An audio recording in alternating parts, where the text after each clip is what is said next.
क्या हिंदुस्तान में ही मौजूद हैं चाइना के सेल्समैन? जरा क्रोनोलॉजी को समझिए। पहला उदाहरण, दुनिया के कई देशों में कोहराम मचाने के बाद जब भारत पहुंचा कोरोना, तो शुरू हुआ रोना।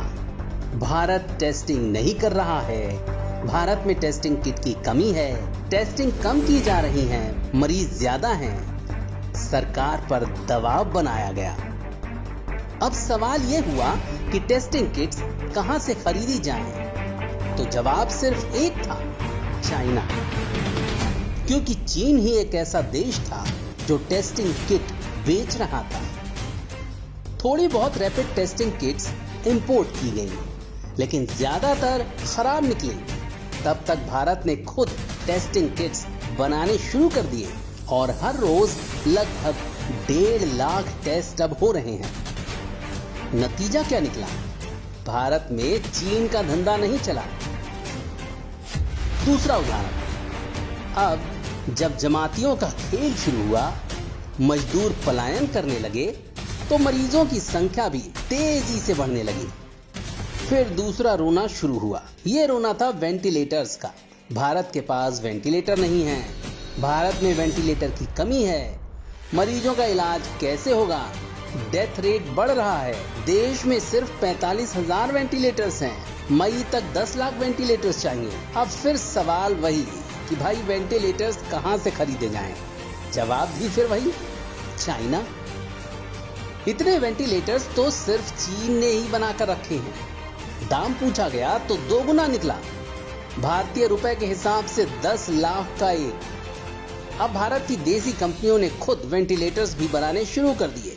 राजकोट की एक कंपनी ने 1 लाख रुपए का बेसिक वेंटिलेटर बनाकर लॉन्च भी कर दिया। पहले 100 सरकार को फ्री में दिए।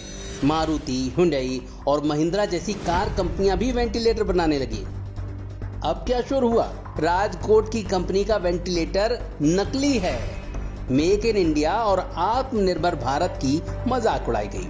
उस वेंटिलेटर को नकली बताया गया, जिससे स्पेन और कुछ यूरोपीय देशों से ऑर्डर भी मिल गए।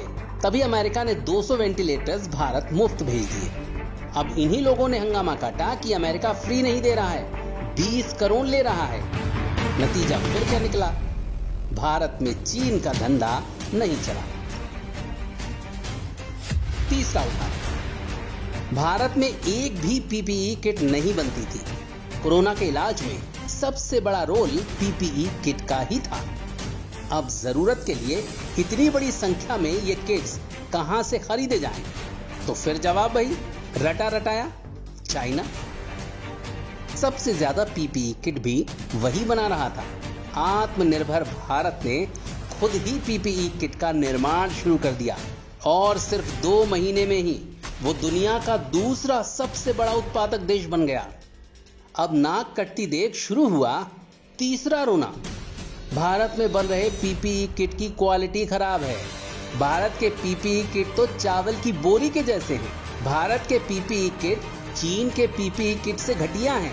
असलियत यह है कि भारत के पीपीई किट भी उसी स्तर के हैं जैसे दूसरे देश बनाते हैं। भारत में उत्पादन जारी रहा और दुनिया ने लोहा मान लिया। फिर नतीजा क्या निकला? भारत में चीन का धंधा नहीं चला। मतलब चीन के सेल्समैन फिर से फेल हो गए। अब इन 3 उदाहरणों से आप खुद ही बताइए, भारत में मौजूद ये जो चीन के सेल्समैन हैं, जो बार बार फेल हो रहे हैं, वो कौन हैं?